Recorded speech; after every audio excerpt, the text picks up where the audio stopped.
The YWCA Fort Worth and Tarrant County transforms the lives of women, children, and their families from poverty to independence through housing stability, affordable high-quality childcare, and financial self-sufficiency.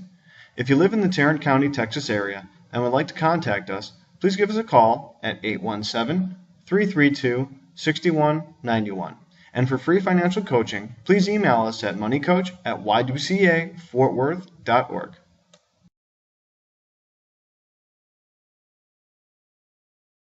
Our next section is going to focus on credit and debt, mainly on what credit is and how to manage it efficiently. When it comes to managing your finances, it's important to understand that credit is essentially the opposite of savings. When you use credit, you're legally promising to pay for something later in exchange for getting it now. Now, as you take on more and more credit or debt, there's less and less money available in your budget to put aside for savings.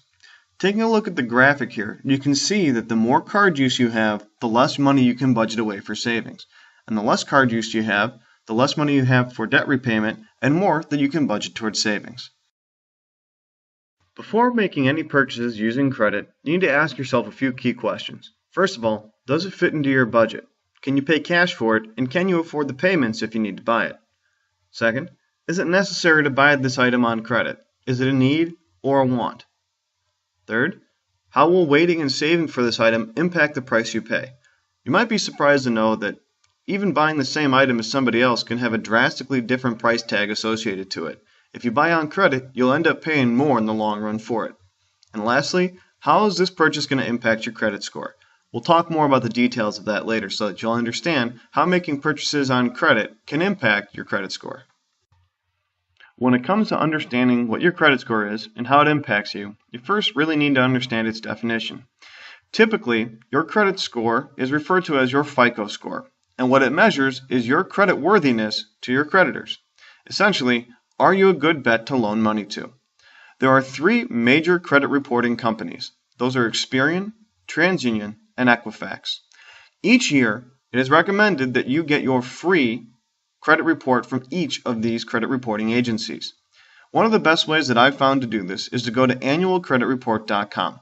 This is the only website that actually offers you 100% free of charge access to one free credit report each year. You can also write each of these companies individually, but you can do the same thing on annualcreditreport.com digitally. It all depends on your comfort level with technology. Make sure that you check your credit report at least once a year in order to identify any identity theft that may have taken place. You have the right to dispute any items on your credit report that you believe to be inaccurate. If for more help, please contact a financial coach or do more research in order to find out what you can do to dispute those claims. Let's go ahead and define what makes up your credit score. 35% of your credit score is actually your repayment history. Have you made on-time payments to all of your debts? 30% is your debt to available credit. What this means is that how much of available credit have you used? It's typically recommended that 10 to about 30% of available credit being used is a good sign that you're a responsible user of credit. To help keep you within the guidelines, try to use between 10 and 25%. Anything outside that range could potentially lower your credit score. 15% of your credit score is consistent of your credit history, essentially just how long have you been using credit. 10% are inquiries into new credit and opening new credit accounts. We call these hard hits and soft hits. Anytime an individual that you authorize to goes in and searches your credit score, it indicates to the credit reporting agencies that you're looking to extend your credit even further.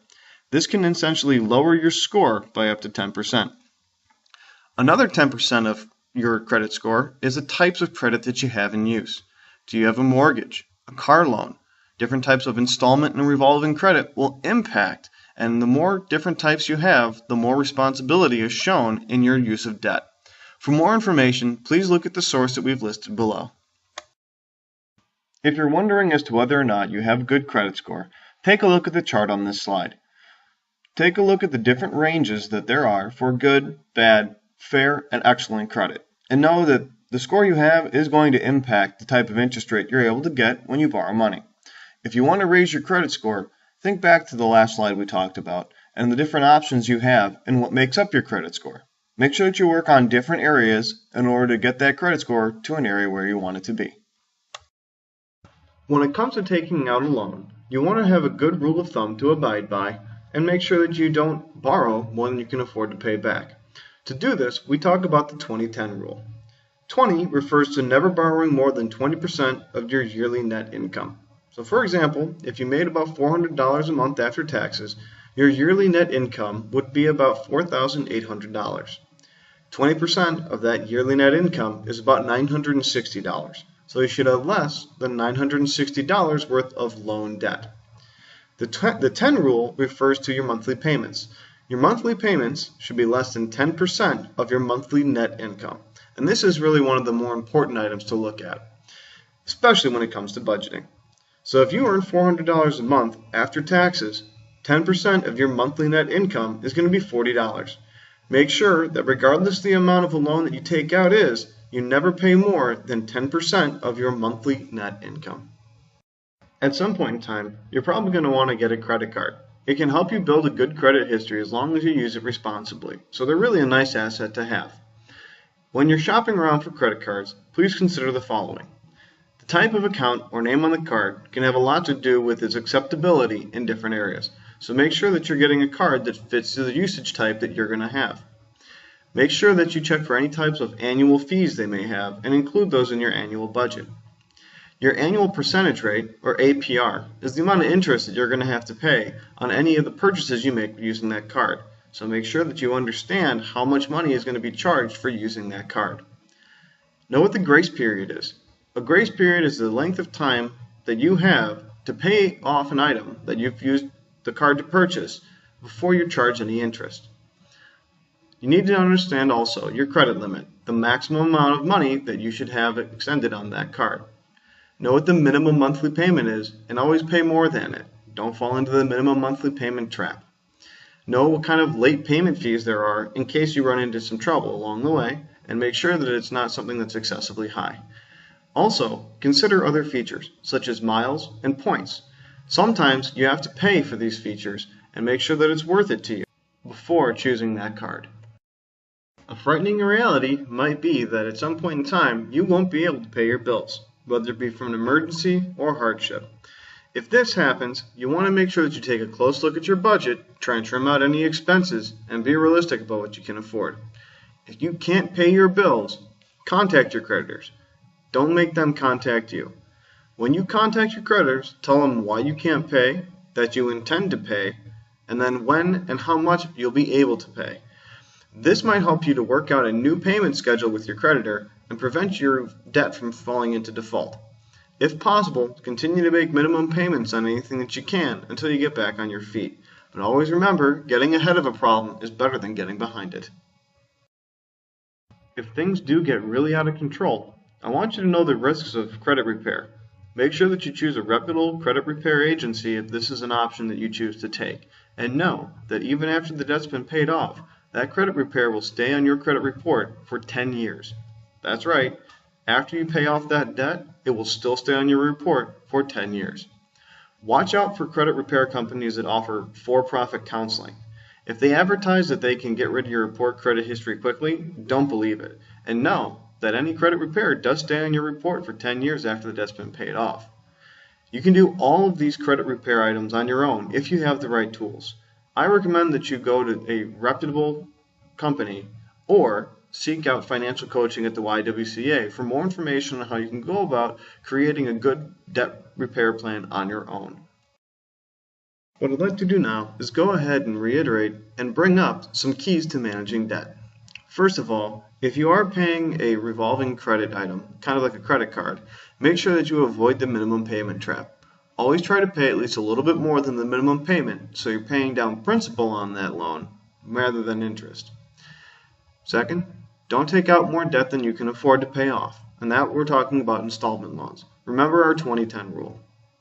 If you do have debt that you need to pay off, there are a couple of different tactics that you can use. One is to attack higher interest rate debt first. If you can afford to do this, it'll help reduce the total amount of debt that you're paying in interest. Another option is to use a debt pyramid tactic. This is where you pay off a smaller debt and then use the money you were paying towards that to attack the larger ones. As you whittle down that debt, you're paying more and more into other debts and eliminating them faster. It's a good way to supercharge your debt repayment plan.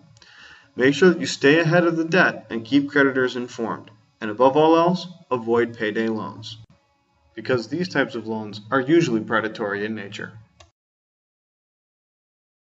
So our key concepts from this section are to know how debt and savings interact. You need to understand the decision model for using credit and try to live with it.